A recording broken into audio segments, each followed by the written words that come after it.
What day did Jesus die on? And what time of day? Did he die on the day before the Passover meal was eaten, as John explicitly says? Or did he die after it was eaten, as Mark explicitly says? Did he die at noon, as in John, or at 9 a.m., as in Mark? Did Jesus carry his cross the entire way himself, or did Simon of Cyrene carry his cross? It depends which gospel you read. Did both robbers mock Jesus on the cross, or did only one of them mock him and the other come to his defense? It depends which gospel you read. Did the curtain in the temple rip in half before Jesus died or after he died? It depends which gospel you read. Or take the accounts of the resurrection. Who went to the tomb on the third day? Was it Mary alone, or was it Mary with other women? If it was Mary with other women, how many other women were there? Which ones were they, and what were their names? Was the stone rolled away before they got there, or not? What did they see in the tomb? Did they see a man? Did they see two men? Or did they see an angel? It depends which account you read. What were they told to tell the disciples? Were the disciples supposed to go to Jerusalem and see Jesus there? Were they supposed to stay in Jerusalem and see Jesus there? Or were they to go to Galilee and see Jesus there? Did the women tell anyone, or not? It depends which gospel you read. Did the disciples never leave Jerusalem, or did they immediately leave Jerusalem and go to Galilee? All of these depend on which account you read. Now, quickly listing these off with slight anger and lots of authority in your voice can sound convincing, but examining each one carefully yields different results. We will cover each one. So did Jesus die the day before the Passover meal was eaten, as John explicitly says? Or did he die after it was eaten, as Mark explicitly says? Well, John does not explicitly say Jesus died the day before Passover meal was eaten. He instead says Jesus died on the, quote, day of preparation of the Passover, unquote, John 19:14, which refers not to the day of preparation for the Passover meal, which was on Thursday. Instead, the phrase is periskue tau pascha, and it refers to the day of preparation of Passover week, which was indeed on Friday. D.A. Carson proves this with the following ancient references. So, when Mark says Jesus died the day after Passover meal, see Mark 14:21 and 15:1, which was Friday, there is no contradiction because John is saying he died on the day of preparation of Passover week, which was also Friday. So both agree. So did Jesus die at noon, as in John, or at 9 a.m., as in Mark? Well, this is a very sloppy one. Mark does not say Jesus died at 9 a.m. Mark 15:25 says Jesus was crucified at 9 a.m. Big difference.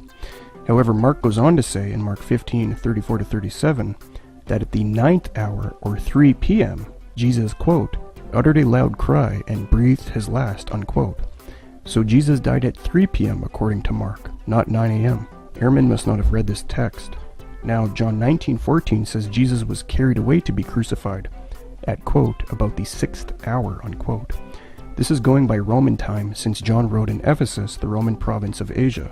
This means Jesus was carried away to be crucified at about 6 a.m. according to John, and was actually crucified at 9 a.m. according to Mark. And again, he died later that day at 3 p.m. according to Mark 15:34-37. Hence, the times of crucifixion in the two accounts are tight together, and there's no contradiction. Did Jesus carry his cross the entire way himself, or did Simon of Cyrene carry his cross? Well, John 19:17 does say Jesus bore his own cross to Golgotha, and the synoptics say Simon of Cyrene helped part of the way, see Mark 15:21, Matthew 27:32, and Luke 23:26. This is because of Jesus' weakened state from being flogged. However, John does not say only Jesus carried the cross the whole way, or that Simon of Cyrene did not help him. That is read into the text. John simply chose to omit this part of the journey to Golgotha because it was distracting from the themes of his gospel, such as God's sovereign plan, the Son's voluntarism, etc. But, as we've said, John does not deny that he had help. He just chose not to mention the part of the journey where he received the help. That's not a contradiction. Now, did both robbers mock Jesus on the cross, or did only one of them mock him and the other come to his defense? Well, Matthew 27:44 does say the robbers mocked Jesus, and Luke 23:39-43 says one of the robbers rebuked the other and defended Christ. However, the answer is obviously one of the robbers on his increasingly hard cross repented after reviling Jesus and then defended him due to fearing God, Luke 23:40, and from being impressed by the way Jesus bore the situation.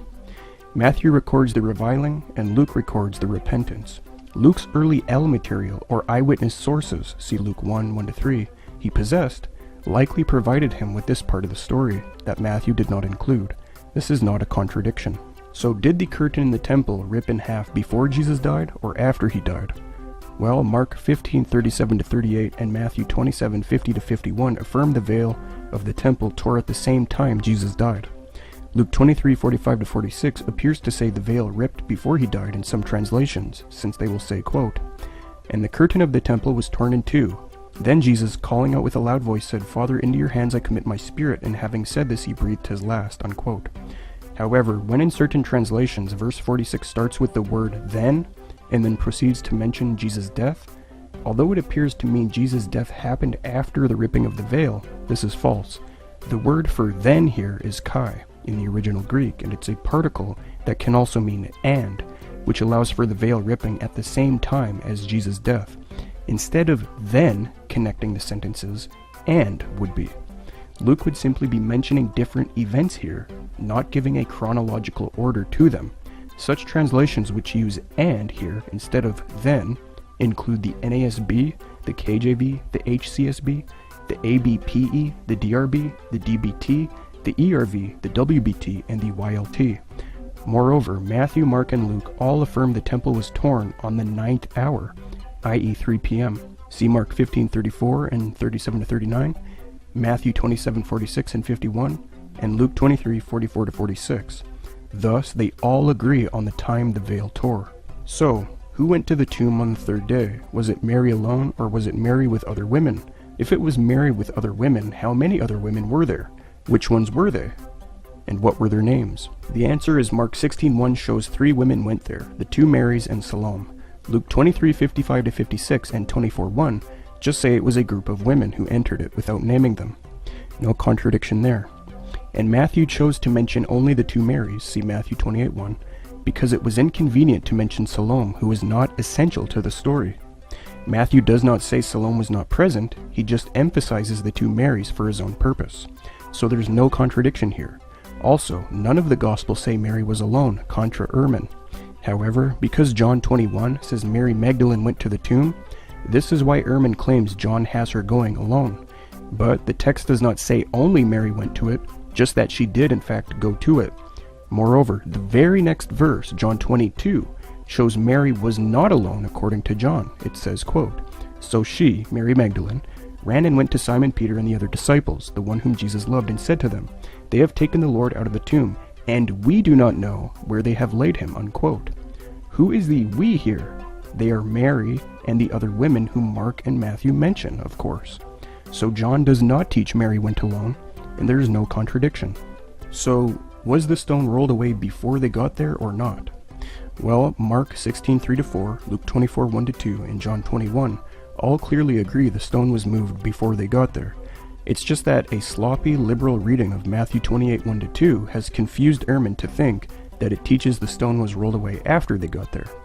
The text says, "Now after the Sabbath, toward the dawn of the first day of the week, Mary Magdalene and the other Mary went to see the tomb, and behold there was a great earthquake, for an angel of the Lord descended from heaven and came and rolled back the stone and sat on it," unquote. However, there's nothing actually in the text indicating the stone was rolled after they got there. All we're told is they went to see the tomb, verse 1, and also that the stone was rolled away, verse 2. It doesn't say after they got there that it was rolled away. Ehrman has to read that into the text. Now, did they see a man, did they see 2 men, or did they see an angel? Well, Mark 16:5 says the women saw a young man with a white robe. Matthew 28:2-3 and John 20:12 correctly interpret this to be an angelic visitation. That Matthew and John were correct to infer Mark spoke of an angelic visitation is evidenced by the fact that, as in Mark, angels often appeared in human form in the Old Testament, and the white apparel and revelatory message in Mark indicates it was an angel as well. Moreover, the early Jewish historian Josephus shows first-century Jews believed angels did appear in beautiful human form. So there's no contradiction. The evidence proves in all Gospels this was an angelic visitation. How many angels did they see? The answer is Mark and Matthew mention 1, see Mark 16:5 and Matthew 28:2, and Luke and John mention 2, Luke 24:2 and John 20:12. But that doesn't mean that Matthew and Mark believed only one was there. Where there are two angels, there is at least one, and Mark and Matthew simply chose to mention one of them. Why?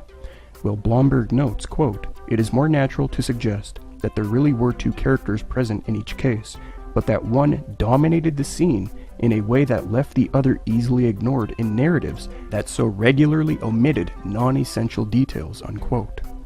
Thus, there's no contradiction. What were they told to tell the disciples? Well, in Mark 16, 6-7 and Matthew 28, 5-7, they're told Jesus rose and that they must go to Galilee to tell the others. In Luke 24, 5-7, they're told Jesus rose, but Luke simply omits the command to go to Galilee because he doesn't plan on narrating any Galilean appearances in his gospel. No contradiction. Luke doesn't say they were not told to go to Galilee. Were the disciples supposed to stay in Jerusalem and see Jesus there, or were they to go to Galilee and see Jesus there? Yes, they were to go to Galilee, Mark 16, 6-7, Matthew 28, 5-7, as noted before. It's just that, again, Luke simply omits the command to go to Galilee because he doesn't plan on narrating any Galilean experiences in his gospel. No contradiction. Did the women tell anyone or not? Yes, Mark 16:7, Matthew 28:7-8, Luke 24:9, and John 20:18 indicate the women told the disciples. It's just that when Mark 16:8 says, quote, "They said nothing to anyone, for they were afraid," unquote, Ehrman takes this to mean that they did not tell the disciples, even though they were told to tell the disciples in Mark 16:7. However, all that verse 8 means is that as they ran back to the disciples, they did not tell anyone due to fear. As Robert Gundley aptly observes, quote, "We wouldn't know this episode if the women hadn't told about it." Did the disciples never leave Jerusalem, or did they immediately leave Jerusalem and go to Galilee? Yes, again, they went to Galilee, Mark 16, 6-7, Matthew 28, 5-7. Luke simply omits the command to go to Galilee because he doesn't plan on narrating any Galilean appearances in his gospel. So as one can see, it's very easy to make mountains out of molehills and convince an audience there are Bible contradictions, just as long as you speak with authority, very quickly, and with slight anger in your voice. But when the texts are closely examined, we see there are no real contradictions. Moreover, rarely do unbelieving naturalist materialist scholars study the bulk of Christian scholarly works which address the so-called contradictions unbelievers bring up. For example, Gleason Archer's Encyclopedia of Bible Difficulties, Geisler's and Howe's Big Book of Bible Contradictions, Haley's Alleged Discrepancies of the Bible, Arndt's, Horber's, and Rohr's Bible Difficulties and Seeming Contradictions, etc. In-depth conservative exegetical commentary sets also do a good job at addressing alleged contradictions. For example, the PNTC, the NICNT, the BECNT, and the EBC. Thanks for watching.